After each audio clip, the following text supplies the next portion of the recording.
This week's portion has two examples of activism, and then it has not only the two examples of activism, then it also has the succession of leadership. Those are the three main things that people usually expound upon. It's ironic that the two activists are not the ones chosen to be the leaders. They're the activists, but they're not chosen for leadership. The one who's chosen for leadership is the one who's not the activist, so to speak.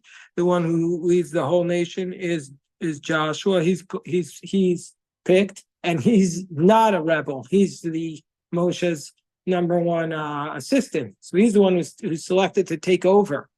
But the two examples of our activism are two entirely different ways of being an activist. One is the zealotry of Pinchas, where Pinchas took the law into his own hands and killed Zimri and Cosby, and we discussed that on Monday.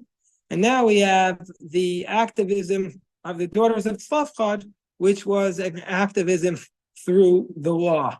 Now, I just want to say that our discussion here about activism through the law is, I guess, a little bit colored by the fact that I've been a little bit of, I don't want to call myself a victim, God forbid. I'm doing great, Baruch Hashem, but I feel like I have been a victim of people who are trying to use the law as an activist, because the people who are agitating on behalf of the Palestinians in front of the Israeli embassy, they took out an anti-stalking order against me, and we have a court case on Friday.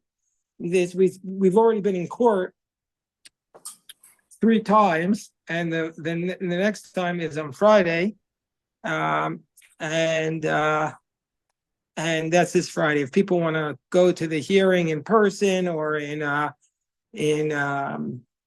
or on Zoom, it's at 11 a.m. And I'm optimistic that we'll be victorious and this will be the last time. So let me just pause the recording. It took a little freely if anybody has a question about it. So like Pinchas, they're examples of people who tried to use activism in order to accomplish their goals, and in their case, they took legal activism. So what we want to do is read the psukim with the Rashi, and then we'll turn to the Hasidic explanations of it, the different Hasidic commentaries from this Sefer, Iturei Torah, which I found in Rabbi Mintz's library, and I've fallen in love with it. But the truth is, I like to mention Rabbi Mintz, but my father used to study this Sefer with me when I was living in his house as a boy, so it's nice. It's Girsa de Ankusa, the Torah studies of your youth one never forgets. So it's a small passage about the daughters of Tzlofchad. And so it says, Vatikrabna benot Tzlofchad ben Chefer ben Gilad ben Machir ben Menashe mishpachot Menashe ben Yosef. And the daughters of Tzlofchad, who was the son, Tzlofchad himself was the son of Chefer, the son of Machir, the son of Menashe, to the family of Menashe ben Yosef.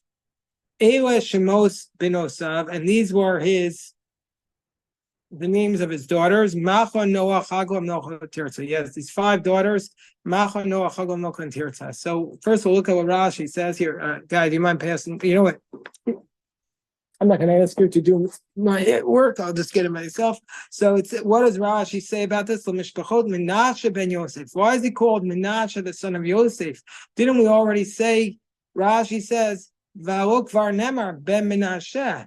It already says ben Menashe. It already says in the verse that he was the son of Menashe. Why does it have to say to the family of Menashe, the son of Joseph? It's repeated. The family, Menashe, the fact that he's from the tribe of Menashe is repeated twice. And why is that necessary? So it's to tell you as follows.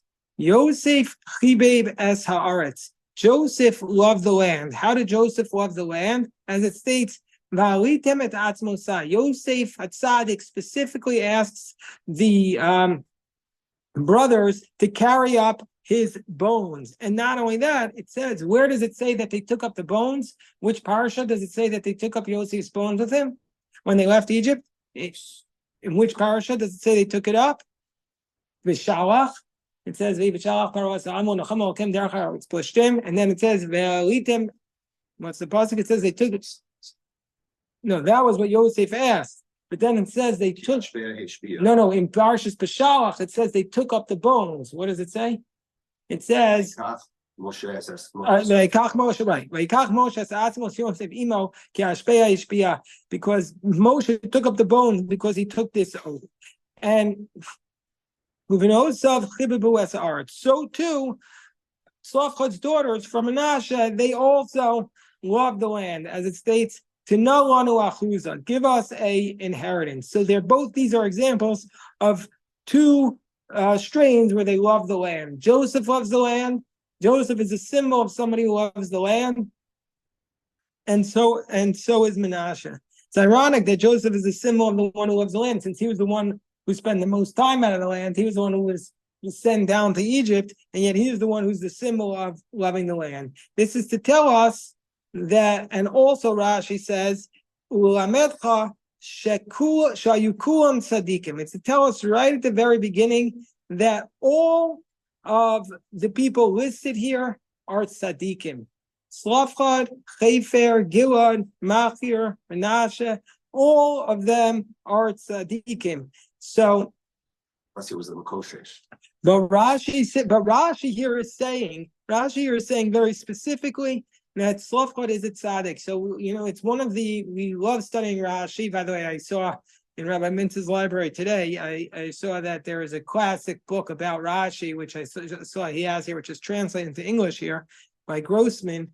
And Rashi will sometimes take a figure and read him as all bad or as all good.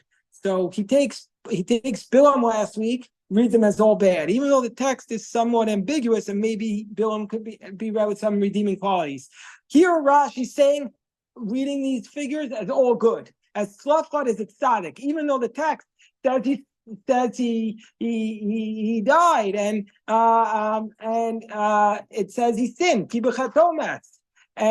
but nevertheless, Rashi's specific that he's a tzaddik here. That's what he's saying. Rashi saying he's a tzaddik, even though it's not 100% clear that, and it seems to be from the text that he's probably a problematic figure. Rashi takes the exact opposite approach. Hold on, we'll stop and take a quick. Following up on the question that Bruce asked, was the Makoshesh Tzlofchad. So the Gemara brings the Bryce on, as Betzalel said, it's on the bottom of 96b. Makoshesh zet Tzlofchad. The Makoshesh actually was Tzlofchad, and as it states, Vayu b'nei Yisrael b'midbar vayimtzeu ish, because it says about the one who gathered the wood. Who's the Makoshesh? The one who gathers the wood on Shabbos in Bamidbar Tesvav pasuk.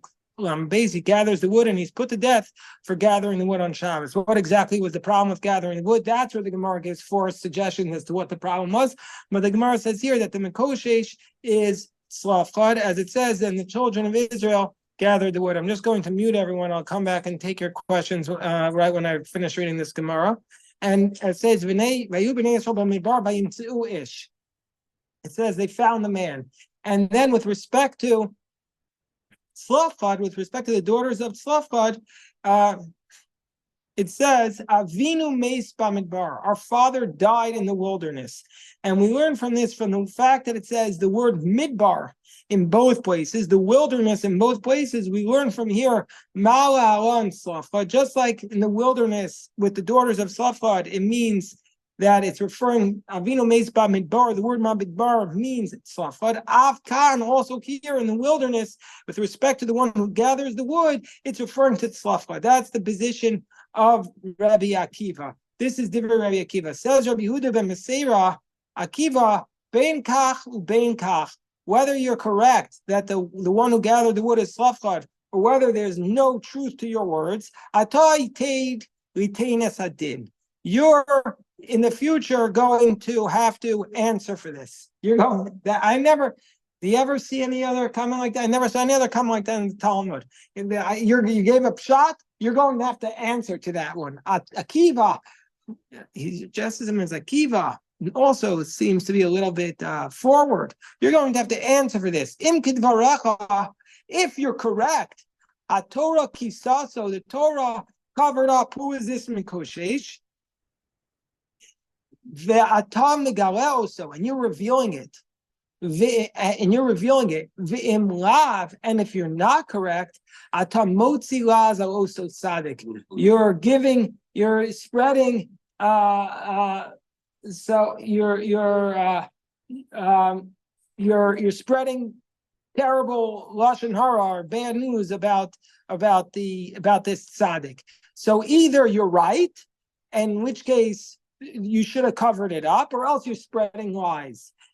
So first of all, we have to cite the Tosfos. The Tosfos actually not here, but in Baba Basra 119b says. Well, first of all, let's go in order, and we're not done with this Talmudic text yet. We have to.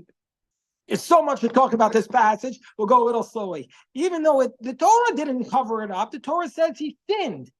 So even though it says ki b'chatom meis, nevertheless, the Gemara here calls him a tzaddik. This answers Bruce's question. How could Rashi call him a tzaddik if he was the one who gathered wood?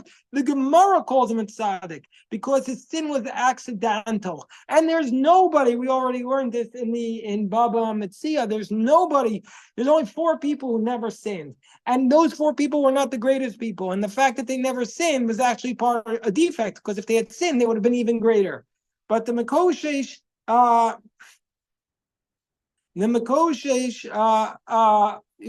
Sfas Emes says that one who sins accidentally is called a tzaddik. The Mekoshesh did it purposely, and so therefore, if you're saying he was the Mekoshesh, then you're calling him a wicked person. That's a Sfas Emes. Tosfos brings from the Midrash that the Mekoshesh intended for good. He intended to do this for the sake of heaven, because the Jewish people thought that since there was a decree upon them from the spies that they're never going to enter into the land of Israel. Therefore, they said, well, since we're not going to go into Israel, and the only reason why we're doing the mitzvos is to get in the land of Israel, or they're only relevant for the land of Israel, they said, okay, therefore we don't have to do the commandments anymore. So they said the commandments are not relevant to us. And so what did Tzlofchad do? He got up and purposely desecrated the Shabbos so that they would kill him and others would see. He did almost like Pinchas. He was willing to go beyond the law for the purpose of making a public point. And because of this, Rabbi Akiva was not actually spreading bad words about him, because he was saying he did this for the right reasons. He had the right reasons. So Rabbi Akiva was actually praising him. He's saying, listen, he gave himself up for the sake of heaven, like who else did? Like Rabbi Akiva did. And so therefore, we'd have to say, says Tosfos, that the Shatz is arguing with this Midrash that Tosfos cites in Baba Basra, and saying that he didn't do it for the sake of heaven. That's the Chasam Sofer. The Steich Hamed and the Iyun Yaakov writes that even according to this Midrash that he intended for the sake of heaven, nevertheless we see that the Torah covered it up because they don't want to say that he did such a great sin even though it was for the sake of heaven. So they still cover it up a little bit. But anyway,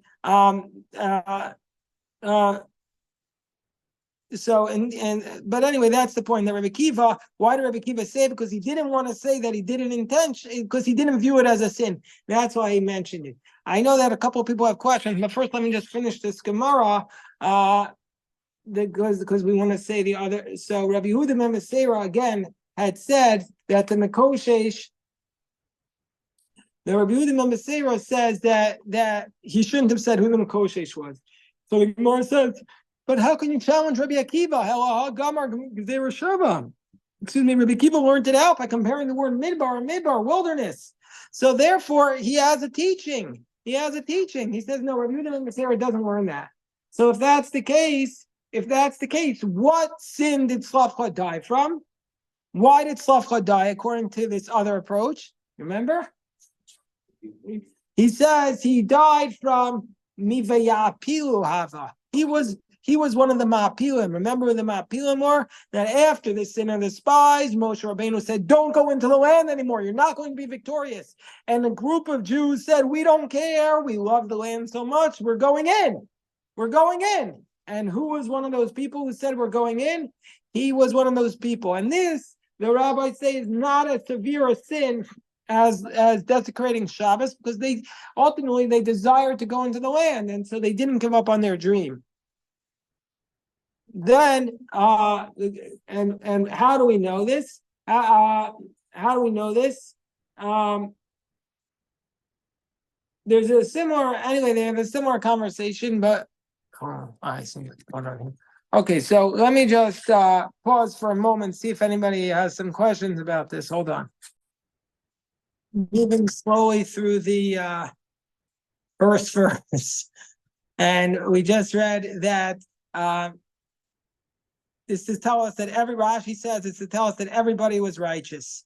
Shekomi shemasa v'masa avosav setumim, because anyone whose actions and the actions of their ancestors are not spelled out, and the Torah tells us about one of them, it's to trace his ancestry to his credit. So the Torah tells us that Rashi is giving us a methodological point. Whenever the Torah it mentions a whole list of people, but it only spells out one of them, it means that they're all righteous. And so we see from here, is it Tzaddik, the son of a Tzaddik, the son of a Tzaddik, they're all righteous there.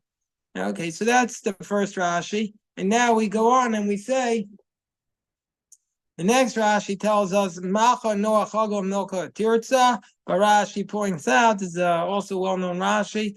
Rashi says, but later on it says that it switches up the order. Here it's Macha Noah Chagom Milka Tirza, but later on it says Macha, then Tirza. It switches the order. And that's to tell us that they were all equal in importance. And so therefore the Torah switches the order.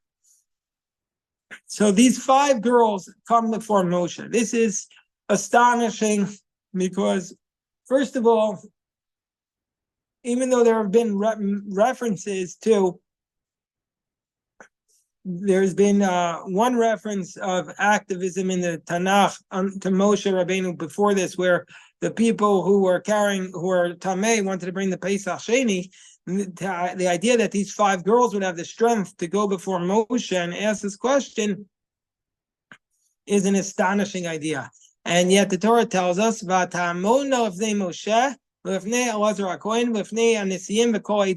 basically a lawsuit. They stood in front of Moshe, they stood in front of the Kohen Gadol, Elazar the Kohen, they stood in front of the Nisiim, the entire congregation, Petach Ol Moed. They went up to the entrance of the tent. They went up to the Supreme Court, is what it basically sounds like. And they said that they went there. And when did they go? They went.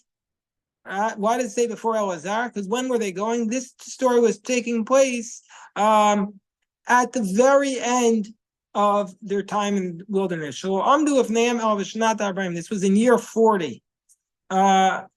So basically, why did they wait until the year 40? So the reason is because they were waiting to see if they were waiting to the last possible case, the last possible moment, because Moshe maybe would have ruled about their case where there was no brothers to inherit, and they weren't about to bring the case. They didn't just rush into it. It wasn't.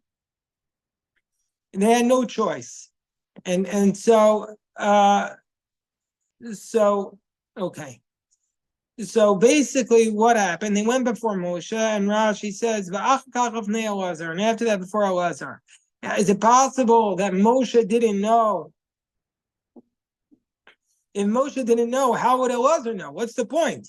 So the verse is telling us, as Rashi, that the base midrash hayu yoshvim. They were sitting in the base midrash together, and amdu if nekulam. The daughters of Tzlofchad came in front of everybody. They came in. This is also the Gemara and Baba Basra. They came into the base midrash in front of everybody, and they and everybody. Moshe and Elazar are sitting there in Chavrusa in the base midrash. This is how Rashi describes it. And the daughters of Tzlofchad said, "Wait, what are you studying? We want to know the halacha." So now we get to the idea. Avinu meis b'midbar. Our father died in the wilderness. V'hu lo haya b'toch ha'edah. He was not amongst the congregation. I know Adim al Hashem b'adas Korach. He was not amongst one of Korach's followers. Ki b'chatomes. He died from his sin. Uvanim lo hayu lo. And his children, and he had no sons. And Rashi cites the 2 answers that we just discussed. Now, what was his sin? His sin was either the kosher shetzim or there was the mapilin. But Rashi, and this is relevant to what we were discussing before, because they were coming to say b'chat'o meis, since it says he died of a sin, it had to make the point that he did not die in the same way of those who complained, because the point is lo hachtiya et acherim imo. He did not cause others to sin with him. The worst possible sin is somebody who causes others to sin with him. You know, like nobody intentionally goes out to cause others. I mean, some people do, but nobody we know. So what's a comparison for us today? How can we bring this into our own lives? You know what this is? The sin of negative energy. Don't have negative energy. When you have negative energy, when you bring your negative energy into a room, you affect everybody. Everybody's brought down. No negative energy. We need to be positive energy, right, Guy? Guy is the master of positive energy. He's such beautiful positive energy. So that's what they were saying. Our Father did not cause anybody else to sin. So now, what's the words that they say? They say, Lama yigara shem avinu mitoch mishpachto. Why should our father's name be omitted from his family? Ki ein lo ben. He has no son. Tino lanu achuza betoch achei avinu. Give us an inheritance amongst our the brothers, our father's brothers. Rashi says, Im anu bimkom ben omedes. If we stand in place of a son, let them give us our inheritance. Vim eina nekuvos chashuvos zera. And if females are not considered offspring regarding the laws of inheritance, tisyabeim imenu liyavam. Let our mother undergo yibum to the brother-in-law. So Rashi says, what Rashi here quoting the Gemara in Baba Basra again is basically telling us that their argument was, if we're considered children, then we should be able to inherit. If we're not considered children, then our mother should have to undergo levirate marriage. But since she's not undergoing levirate marriage, that proves that we're considered children, and therefore we should inherit it. We should inherit. So Rashi and says because they had no son, Rashi tells us ha'im hayalo ben. If Tzlofchad had a son, lo ayu tovos klum. They were not have claimed anything. This tells us chachmanios hayu. They were wise. They knew the halacha. These women were scholarly and learned. They were holding in the laws of the inheritance.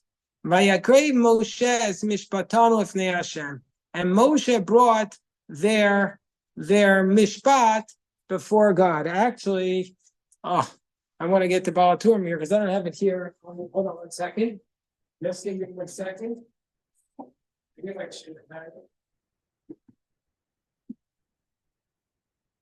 Moshe brought their judgment before God, but this is an example, I believe.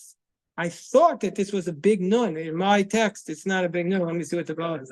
Yeah, because I've written this, Baruch Hashem, 7 times, and so but in the Mar Chumash here, it doesn't have the big nun. So I always like, whenever there's a big letter, we always like to check the Balaturim and see what the Balaturim says here.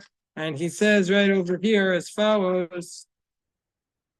Says Mishpatam Afnei Hashem, but he doesn't have a commentary on it. He doesn't say anything about it. Doesn't say anything. He doesn't comment. He doesn't explain why. Okay, so he brought their judgment before God. What does it mean? This alma halacha mimenu. Moshe was missing this halacha. So earlier there were 3 other times in the Torah where Moshe doesn't know the halacha until Hashem told him. What are the 3 other times that Moshe doesn't know the halacha? The one is Pesach Sheni. The other is the Mekoshesh Eitzim, the one who gathers the wood. And the third is the one who curses God. So this is the 4th case. There are 4 times in Torah where it says Moshe doesn't know the halacha. And Moshe has to go to God to get the answer. But we don't find in any of those places that Moshe actually asked God. As soon as Moshe didn't know the answer, as soon as he says he doesn't know, Hashem brings him the halacha. Here, Moshe had to bring their case before the halacha was told him. So that means that this says the Rashi that the halacha was purposely hidden from Moshe as a punishment for him. He was punished al shanato atara. Why was he being punished? Because he had taken a crown. He had assumed authority because he had said, with relationship to the judges, he had said, "Hadavar asher yikshe mikem te'akrivun alai." So he says, the matter which is difficult you bring to me. And now we see here the daughters of Tzlofchad, it's the same word. Atikravna, they came close and he didn't know the answer. So even Moshe Rabbeinu, there's never going to be another human being who knows as much as Moshe Rabbeinu, who's as humble as Moshe Rabbeinu. Even he fell into the sin of thinking he knows the answers to everything when he didn't. So how much more so should we not think we know the answers? Should we be humble in our view of our own intelligence? So also Rashi says, another second explanation. Ru'uya haita parashazuli kasev ayidei Moshe. The second explanation is that it wasn't a sin that Moshe didn't know this answer. It was not a sin. He really could have done it. But rather, the daughters of Tzlofchad merited to have it written on their behalf. It was a merit for them that it was written on their behalf. And Rashi and Hashem says, "Vayomer Hashem Moshe." Came b'no Tzlofchad dovros. The daughters of Tzlofchad are correct. Give them an inheritance amongst their brothers. Came b'no Tzlofchad dovros nason titim lem achuzat nachala betoch achei aviem v'avartes nachlas aviem lahen. The daughters of Tzlofchad are speaking correctly. Give them a inheritance. The daughters give them an inheritance beforehand, and we'll just say what the Rashi says on here, then we'll look to some of the Hasidic explanations. Some beautiful Rashis here. Rashi says the word that the word tells us, Cain, what does it mean? Their eyes saw that which even the eyes of Moshe could not speak. Meaning to say, he's saying that the daughters of Tzlofchad, who are these daughters? We don't know anything else about them other than they saw that which Moshe could not even see. They saw that which even the greatest prophet of all could not see what Moshe saw. So, and Rashi says, Ashrei Adam. By the way, maybe Rashi saw himself a little bit in the daughters of Tzlofchad, because Rashi had 4 daughters, no sons. He had 2 of his sons who became Tosafis, but he had 4 daughters. And here we have the 5 daughters. And Rashi says, fortunate is the one Shakadosh Baruch Hu Modo Dvar, where God admits or is Moda. He says that you're speaking correctly. Okay, so they were entitled to an portion and inheritance. Okay, let me just pause for a second, see if anybody has anything to add before. Okay, so now let's look at some of the beautiful Hasidic explanations on this. So, okay, so this one comes from the Meshech Chochmah. The Meshech Chochmah, well, he's not really Hasidic, but still he's included in this anthology. So he says as follows. The Baba Basra, as we quoted from Rashi, the Gemara in Baba Basra 119, says that the daughters of Tzlofchad were very wise and they knew how to expound the verses. If that's the case, then they knew that anybody who was killed by the court gets, the law is, if somebody is killed by the court, then the heirs get to inherit. But if somebody is killed by the king, then the king gets all the assets. And Moshe was considered to be a king, like it states by He Bishur and Melech. If that's the case, their great wisdom was they said, no, this is the Meshech Chochmah. They're saying he died from his own sin. He didn't die in a rebellion against the king. If he died in a rebellion against the king, you'd be able to confiscate his property. But he died in his own sin. Either it was the sin of the Mapilim or the sin of the one who gathered wood, but it wasn't a rebellion against you. Therefore, we're entitled to his assets. But if he had been from Korach, then it would be considered like somebody who was killed by the king. And so therefore they said he was not from the community of Korach. That's a Meshech Chochmah. It's really like halachic. Meshech Chochmah is halachic commentary, meaning to say uses the Torah's verses as a way of teaching halacha. And now we have from the Peninim Yikarim, he says as follows. The daughters, it says, the Gemara says, B'no Tzlofchad were wise. So if that's the case, why does it say that their father was a sinner? And you can answer based upon the Gemara in Shabbos that their father was the collector of wood. And Tosfos says, this is what we already discussed, that their father collected the wood on Shabbos for the purpose of heaven, because he didn't want the Jewish people to say, we don't have to keep the commandments on anymore. So therefore he desecrated the Shabbos. And that's why it says, and so people will look at him and they'll say, they'll be afraid not to sin. That's why it says, Ki b'chet omes. Oh, this is his point. This is the Peninim Yikarim. Why did it say he died for his own sin? Because he died, so meaning to say, not only did he not cause others to sin with him like Korach did, just the opposite. He prevented others from sin. The purpose of his sin was to prevent others from dying. He went out of his way to teach them that I will die for my sin so that you don't die. And so therefore they're saying he died from his sin to protect everybody else. So they're not saying anything bad about him. They'll say, yes, our father died from his sin. It's not something bad. It's something good. He died from his sin so that nobody else would die. So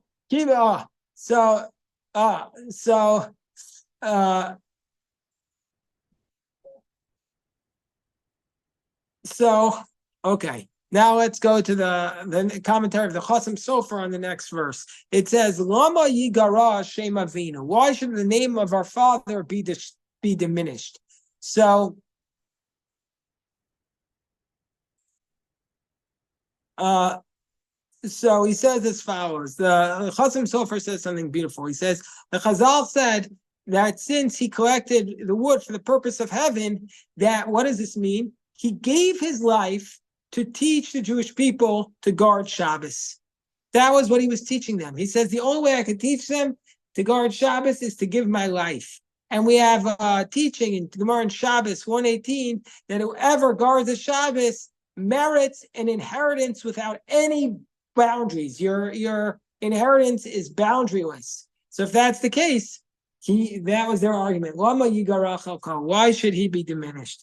That's okay. Now, this is a teaching in the name of a Gadol Echad.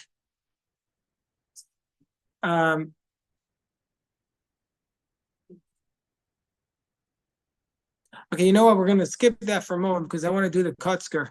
I always love doing the Kutzker when we can because Kutzker is one of those personalities, like there's perhaps the most unique. I'm always fascinated by the Kutzker Rebbe, about how his impact, his zingers, how he ended his life secluded from everybody else and not speaking to anybody. His best friends at the end of his life were the mice. That were his only friends, and they used to pass him his food under the door. So this is what the Kutzker Rebbe says about this. They brought their judgment before God. Vayakreb Moshe as mishpatan lefnei Hashem. And Moshe brought their judgment before God. So the Kutzker says, really, logic would dictate that if there's no sons, the daughter should inherit. But inheritance in the land of Israel is connected to Shabbos observance. And so therefore, as it states in Gemara, which we just cited, whoever delights in the Shabbos, we give him a nachala, an inheritance without any borders. And Tzlofchad, who was the gatherer of wood, had desecrated the Shabbos. However, since, as we just said, Tosfos points out that Tzlofchad did it for the sake of heaven, Therefore, just the opposite, he gets the merit that he got the merits that he taught them that also in the wilderness you have to observe the Shabbos, and so therefore he's entitled to collect all the inheritance without any borders. However, this idea, the way Tzlofchad acted, was hidden. Nobody knew it because his intent was not known. It's only in heaven that they knew it, and so therefore the courts can't rule on something that's hidden. The courts can only rule on facts. So therefore, Moshe brought the matter before God, because God is the one who investigates the hearts to understand if the purpose and the intent was for the sake of heaven. So again, what's going on here? I'll just repeat what the Kotzker said. The Kotzker says, why did Moshe Rabbeinu have to bring this case to God? It's so obvious. If there's no sons, you give it to the daughters. He says, no, it's because the whole matter depended on Tzlofchad's intent. If he truly intended to sin for the sake of heaven, then his daughters would be entitled to an inheritance. But if in this case he did not intend for the sake of heaven, then his daughters would not be entitled to the inheritance. So that's the Kotzker Rebbe's point of why Moshe specifically had to ask this before God. I'll just say one more, and this is what we said, V'shem Gadol Echad. Let's say if he had a son, they wouldn't have made any claim. This teaches, Rashi says, that they were wise. So the Gadol Echad says, what's the great wisdom here? It's obvious. If there's no sons, then maybe the daughter should get it. And also, why didn't Rashi just say why didn't Rashi say it by the literal reading? It means that why should our father's name be diminished? Because he has no son. Why can't a daughter inherit? So he says that Gemara wanted to emphasize the purpose of wisdom. What's the purpose of wisdom? The manner in which a person speaks within the framework of the laws of Torah demonstrates if he is wise. But if he just wants to be a difficult person and he says, basically, this is not moral, this is not ethical, this is not part of the Torah. So this is the language he says. The daughters of Tzlofchad, lo hikshu kushot, elo shalu sheila. They did not ask difficulties, they asked a question. Their intent in asking was pure. And this reminds us of the Dudai Ruvain on Parashas Bo, about the problem with the Rasha's question in the Seder. The Rasha wasn't asking, he was complaining. And so too here, he's saying it all depends on the manner in which they asked. They asked in a manner which demonstrates the Torah. And they didn't ask to be difficult. So meaning to say, if he had a son, they wouldn't have started asking the theoretical questions to uproot the Torah. And so that's why it says they were wise. They were doing it through the wisdom of the Torah. And that's why it says that they merited to have the whole passage. They weren't just trying to cause problems. They were trying to get equity in their specific case. And that's why their case was viewed favorably. Okay, this is just some of the beautiful teachings about the daughters of Tzlofchad.